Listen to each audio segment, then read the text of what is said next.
It was experimental, a cop show with a sense of style, a pounding soundtrack that looked and sounded like nothing before it on television. Okay, here we go. It was expensive. $1.3 million an episode to produce, considerably more than other dramas at the time, and it was explosive. When Miami Vice premiered in 1984, no one could have predicted the impact the show would have on audiences, the TV landscape, and on popular culture. I touched Don Johnson! It made stars out of unknown actors, the city of Miami, pale-hued clothes, and synthesized music. By the end of the first season, viewers were actually staying home on Friday nights to catch the latest episode. And just as Philip Michael Thomas predicted on the Today Show in 1985, Crockett and Tubbs have not been forgotten. Do you fear that this is a fad at all? Do I fear it's a fad? No. You think it'll be here in another 5 years? I think it'll be here, yeah, it'll be like Bonanza. It's going to be here 20 years. It said something. Have you seen anything else like it? The answer is no, at least not on television. And show creator Anthony Yurkovich said that was the goal of Miami Vice.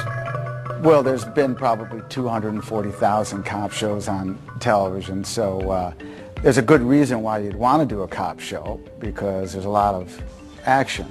But then the challenge arises, if so many have been done, how do you make it different? How do you get the audience's attention? How do you hit them with a big 2x4 so they sit up and take notice?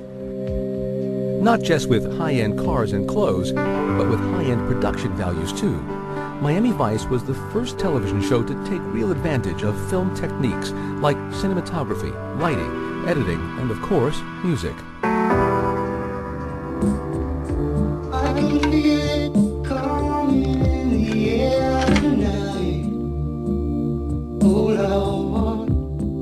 Playing the right music with the cinematic images allows you to accomplish a lot more than without it. Miami Vice was well ahead of the curve, and I think that there's a number of television shows that maybe would give a tip of the hat to Miami Vice. The man wearing the biggest hat at Miami Vice was Michael Mann. Executive producer was his official title, but he's also been called the show's stylistic guru, credited with giving Miami Vice its unique look and sound. We are making a movie. That's the attitude. We're making it in 7 days for a little over $1 million, and it's real fast and furious, and the pace is addictive. Mann replaced 3-piece suits with 3-day stubble and 100-piece orchestras with a one-man electronic band. He takes everything into consideration. The deep background, all the extras, all the cars that drive by, all the buildings, the light. He's very aware of the entire frame, not just what's happening in front of the camera. Mann and the Vice crew brought Miami to life, beaming postcards of a pastel paradise into living rooms across the country. Much of the inspiration for the style of the show came from the city itself, its Art Deco buildings and turquoise water. It's Miami. Miami is aqua and white and all pastel colors, and if they were to blend in, you would have to embrace those colors and have them be a part of the landscape. Mann issued an edict on the set: no earth tones, no reds.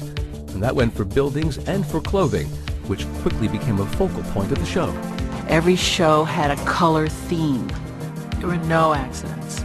There was never a situation where an actor walked in front of a wall in a certain outfit where the color of the wall was not considered. But Miami Vice was more than just pretty places and pretty faces. Gritty storylines, groundbreaking music, and great acting all caught viewers' attention, and that of the critics too. Season 1 was nominated for more Emmys than any other show that year.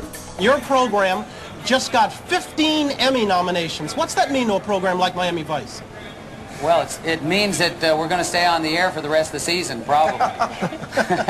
Indeed, they did, and for many seasons to come.